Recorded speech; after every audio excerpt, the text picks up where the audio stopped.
Voilà, bonjour à tous et merci en tout cas d'être des nôtres ce matin.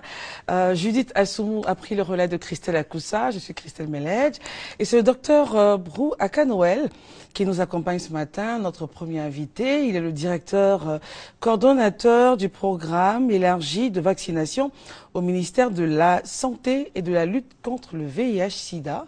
Avec vous, nous allons parler donc de cette journée mondiale de la lutte contre la polio, prévu initialement pour le vendredi 31 octobre. Bonjour docteur. Bonjour madame. Alors il faut dire que parlant de lutte contre la polio, en Côte d'Ivoire on a fait des progrès énormes, mais il y a quand même des choses, il reste à faire. Oui, la lutte a été engagée au niveau mondial en 1988 par ce qu'on a appelé l'initiative mondiale pour l'éradication de la poliomyélite dans le monde. Et la Côte d'Ivoire a enfourché cette démarche en 1997. Et depuis le 24 juillet 2011, la Côte d'Ivoire n'a encore pas enregistré de cas. Ce qui donc signifie que nos efforts sont en train de porter. D'accord. Et vous continuez toujours les campagnes dans les zones reculées? Toutefois, il se trouve qu'en Afrique, nous avons un voisin, le Nigeria, qui continue d'être encore endémique. De ce fait, vu les échanges que nous avons entre nous, nous avons donc l'obligation de continuer le renforcement de l'immunisation des enfants. C'est ce qui justifie encore les passages que nous organisons. Disons que ces passages sont nécessaires dans la mesure où la prévention par cette maladie, c'est le vaccin. Dieu merci, ce vaccin, il existe, contrairement à d'autres qui sont encore en cours de recherche. Et ce vaccin a montré son efficacité. Alors, il y a deux types de vaccins. Il y a le vaccin polio oral, il y a le vaccin polio injectable. C'est le vaccin polio oral qui est utilisé dans les zones épidémiques, telles que chez nous. Parce qu'en matière de santé publique, lorsque vous n'avez pas de cas dans une localité, le seul cas est une épidémie. C'est un rapport d'une année à l'autre. Bon, à partir du moment où nous n'avons plus de cas, tout cas qui va survenir est une épidémie. Et pour éviter cette épidémie, nous essayons donc de respecter la tradition qui dit mieux vaut prévenir que guérir. Et donc les campagnes que nous organisons. Et comme vous l'indiquez si bien, je donne un exemple. Il y a une dame, quand la vaccination arrive, elle quitte son ménage et elle va dans le pays à côté. On assiste toujours à des réticences. Voilà. Alors, on a trouvé un système, c'est d'occuper les corridors, les marchés, les passages d'une rive à l'autre, etc. Et cette femme est tombée justement dedans. Voilà, et ça nous a permis donc de la rattraper. Alors, mais justement, docteur, essayons de comprendre un peu les causes des réticences des populations. Dans le monde, quelle que soit l'activité que vous entreprenez, il y a 2% de résistants. Vous avez beau faire quoi ou quoi, ça oui, mais là, on explique bien que c'est une maladie paralysante pour les enfants. Bien, il y a les groupes de refus se constituent dans des groupes religieux. Dans les groupes religieux qui développent des théories contradictoires. Il faut savoir que l'homme est Dieu. Et qu'en l'homme, c'est écrit dans tous les livres saints que l'homme est créé à l'image de Dieu. Comme tel, il a en lui la perfection. Mais quand il est stressé et qu'il n'a pas les moyens de se contrôler, ben, il se met à mal vis-à-vis de l'agresseur qui est là, qui est parfois le germe. Et c'est la raison pour laquelle, en médecine, la médecine moderne fait obligation justement des mesures préventives par l'immunisation. Donc en vous immunisant, quel que soit le stress que vous avez développé, vous avez suffisamment d'anticorps pour vous défendre. Et donc ces groupes de refus, nous leur disons simplement que l'intelligence que nous avons est une intelligence de Dieu. Et si ça nous a été ordonné de travailler suivant les règles de l'État, il nous a fait obligation de réussir. Et donc tout obstacle devant est une entrave. Il y a des exemples dans certaines localités où le chef du village a dû prendre sur lui des mesures draconiennes pour imposer la vaccination à tous ceux qui habitent la cité. Parce que tout résistant est une poche fragile. Et c'est donc, ça va être donc lui qui va être la porte d'entrée du mal dans la localité. Et ce serait déjà trop tard. D'accord. Alors malgré donc ces groupes de refus qui existent, hein, mais donc, enfin, vous essayez de gérer au mieux, la vaccination continue. La vaccination continue parce que, indiquons que nous avons 3 niveaux d'opération. Il y a le niveau central sous la direction de toutes les directions centrales. Il y a le niveau régional sous la direction du directeur régional et il y a le niveau périphérique sous la tutelle du directeur départemental, le tout orchestré par les préfets régionaux, les préfets départementaux et les localités. Et ensuite, il y a les aires de santé, les campements et les localités éloignées. Alors, lorsque nous enclenchons le système, chaque niveau est opérationnel. Alors, dans chaque niveau, il y a un staff qui se réunit et qui résout les problèmes au fur et à mesure. Donc, dans une localité, lorsqu'il y a un refus, il y a le comité de refus qui se réunit, qui va donc, dans le ménage en question, essayer de chercher à comprendre. Généralement, les causes, c'est que on a vacciné mon enfant, il est tombé malade. On a vacciné mon enfant, il n'a plus eu de sang. Ou bien, du coup, on le vaccine, mais pour qu'il ait d'autres maladies. Voilà. Alors, il y a parfois le phénomène de coïncidence. Je donne un cas, la campagne de rougeole que nous avons menée en 2011. Un enfant vacciné faisait la fièvre, mais l'enfant était malade, sa maman a reconnu par après. Lorsque nous avons fait le contrôle de sang, l'enfant avait 3 grammes. C'est pas la piqûre de tout ce qu'on a fait qui a fait que l'enfant n'a pas saigné particulièrement. Et quand on a interrogé la maman, elle a dit que son enfant était malade. Donc, il y a effectivement ces cas-là sur lesquels, lorsque l'enfant a une fièvre intense particulière et que il faut donc éviter, par exemple, de le vacciner. Donc, nous avons des approches pour éviter cela. Alors, ces raisons sont-elles typiquement liées à l'Afrique ou on retrouve ces mêmes raisons dans le monde entier? C'est dans le monde entier. C'est dans le monde entier. Les groupes de refus s'organisent et dans tous les séminaires, dans tous les congrès, dans toutes les assemblées mondiales, une attention particulière est portée dessus. Alors maintenant, pour leur mettre la camisole de force, si par exemple ces groupes-là, si c'est parmi les groupes musulmans, ce qu'on fait, c'est qu'ils n'iront pas à la Mecque. Arrivé là-bas, le corridor va se fermer pour eux parce qu'ils ne sont pas à jour. Ah bon? Oui. Oui, parce que c'est une disposition mondiale. Il faut que la terre soit sauvée et on ne saurait tolérer un groupe particulier. Donc il faut les soigner malgré leur voilà. Oui, je ne fais pas de la stigmatisation en citant les musulmans parce qu'il y a eu un cas comme ça. Mais actuellement, ce qui est fait, tout ce qui est pays endémique, il est fait obligation à tous ceux qui quittent ce pays de se faire vacciner contre la polio. Et ce sera attesté par le certificat de vaccination internationale que vous devrez présenter lorsque vous allez quitter votre pays pour aller dans un autre. Donc, c'est les dispositions de ce qu'on appelle du règlement sanitaire international qui amènent donc tous les humains vivant sur cette terre à respecter toutes les règles de lutte contre les maladies évitables par la vaccination. Alors, nous aussi, nous avons une règle à respecter. À 7 heures, c'est la pub, on y va.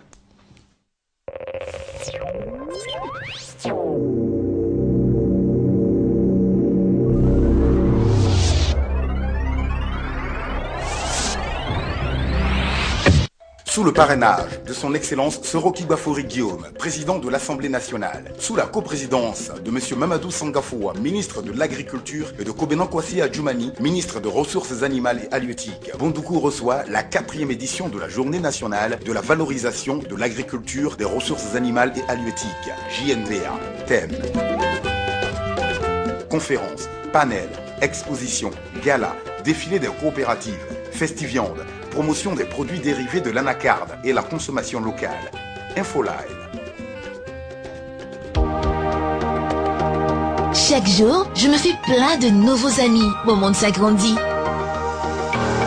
Chaque jour, un nouvel affairage. Du nord au sud, partout, au fait de tout, sans bouger de chez moi. Envoie vite Ville au 98 102 et connecte-toi à des milliers d'autres jeunes dans tout le pays. Ville, V-I-2-L-E, ça ne ment pas. Ville au 98 102, 150 premiers SMS. Le jeu SMS Magique de la RTI, c'est déjà plusieurs heureux gagnants. Recevons nos gagnants. Nous sommes les gagnants de 50 000 francs. Je viens de gagner 100 000 francs. 100 000 francs. J'ai gagné 100 000 francs. Je viens de gagner 100 000 francs. J'ai gagné 100 000 francs. J'ai gagné 100 000 francs. J'ai gagné 100 000 francs en participant au jeu SMS Magique. Je viens de gagner 100 000 francs. Je viens de gagner la somme de 300 000 francs. Je viens de gagner la somme de 1 million. Faites comme moi. C'est le gros lot de la semaine. C'est vraiment magique. Toi aussi, tu peux gagner 100 000 et 200 000 francs CFA par jour, 300 000 francs CFA par semaine, 1 million de francs CFA par mois et un super lot de 3 millions de francs CFA cash. Go au 98 070, c'est 100 francs le SMS. Avec la RTI, on gagne vraiment.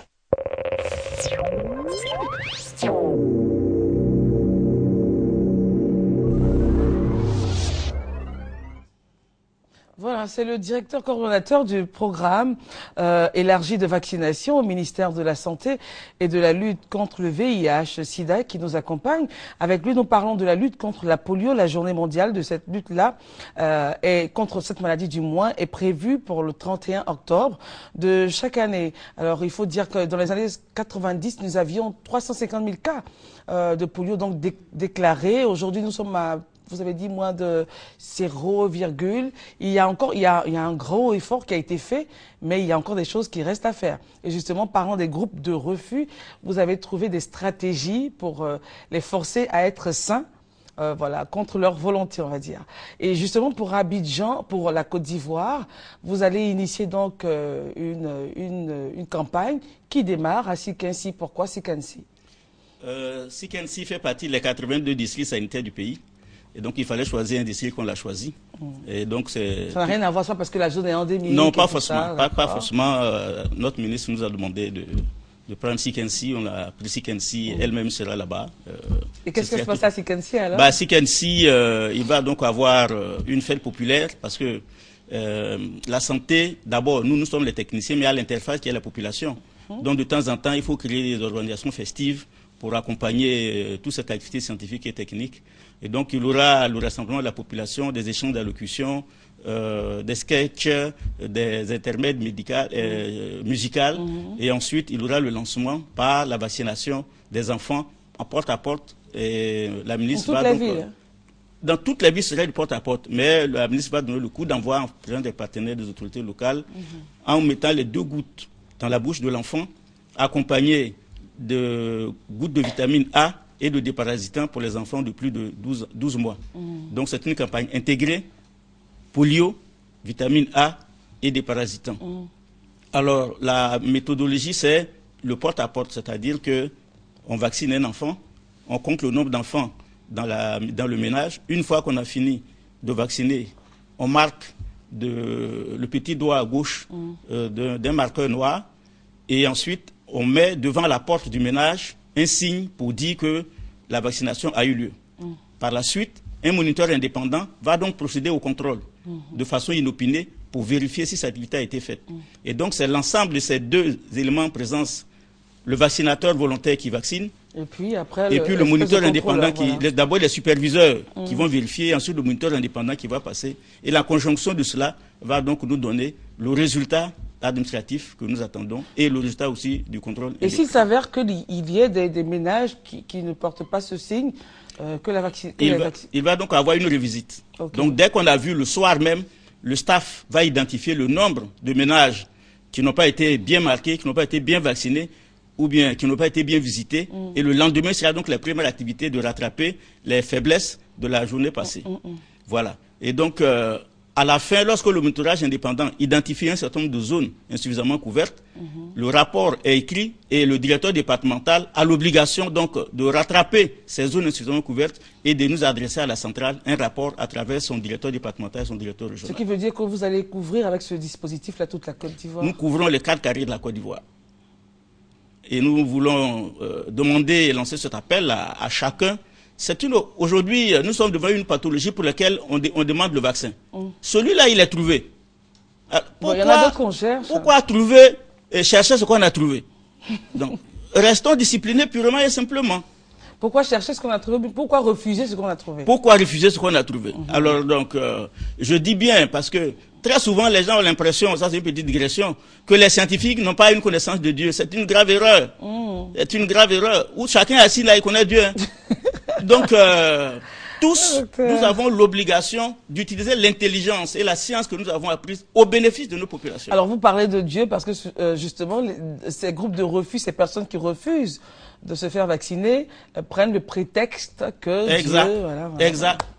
Et donc, il ne faut pas aller se réfugier derrière Dieu contre ses frères. Voilà, je crois que l'enseignement biblique est amour. Donc, pour nous, dans ce qui nous concerne, tous les groupes de refus, nous appelons donc tous les groupes, les comités de gestion de refus, donc d'être à la tâche. Mais surtout, il faut passer d'abord la communication avant. Parce que la cause fondamentale des refus, c'est que les gens ne sont pas suffisamment informés avant la vaccination.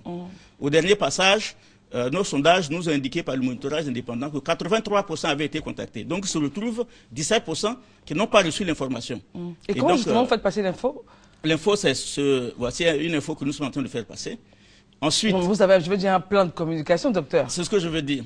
Le plan de communication part du niveau national, du niveau régional, au niveau périphérique. Au niveau périphérique, il y a des griots qui vont passer, il y a les préfets qui diligentent des réunions pour informer. Il y a les radios de proximité, il y a certains même qui utilisent même les sonos des quartiers pour essayer de faire donc passer les messages. Et il y a les mobilisateurs aussi de proximité qui font passer le message au fur et à mesure. Votre système est infaillible côté communication. Bon, on met vraiment le paquet. On met le paquet et c'est la raison pour laquelle, si par hasard quelqu'un n'a pas compris, que son voisin lui passe le message. Voilà, pour dire que, on va vacciner les enfants, est-ce que toi tu es prêt? Donc par rapport à ces rapports de proximité, la personne qui parfois, dans la période, se trouve être soit dans la forêt, soit à une participation particulière, pour que justement ce relais de proximité puisse donc nous permettre d'atteindre au niveau information toutes les couches pour lesquelles l'activité est menée. Alors l'information majeure de ce matin, c'est donc ce qui va se passer à Sikansi. À Sikansi, le 31 à partir de 10 h. C'est où concrètement? Sikansi, à la place de la Fontaine. Okay. Voilà, c'est là que l'événement au niveau national va se produire et où le lancement va se faire. Donc, population du Sikansi, vous êtes très heureux d'abriter cet événement au plan national. D'accord. Et la deuxième information qu'on retient, c'est donc les systèmes que vous trouvez pour obliger les groupes de refus à se faire vacciner. Ce que nous appelons des zones spécifiques. D'accord. Mais là, vous parliez tantôt de groupes religieux et ceux qui qui ne se cachent pas derrière l'argument religieux. Bon, qu'est-ce que vous comptez faire pour eux? Pour toutes ces personnes, les mobilisateurs de proximité sont là, les chefs de ménage sont là, les chefs de communauté sont là pour nous y aider. Et le groupe de refus est là, qui intervient lorsque une entité essaie de ne pas accepter la proposition. Comme j'indiquais, dans la vie, en général, par rapport à tous les programmes, il y a 2% de résistants. Vous avez beau dans la vie, par exemple, aimer quelque chose, lui dit, moi je n'aime pas. Vous avez beau retourner dans la vie, je n'aime pas. Mais ceux qui n'aiment pas doivent comprendre que si le risque était seulement pour lui seul, il n'y avait pas de problème. Il pouvait donc mourir. Mais c'est que le risque est individuel et collectif.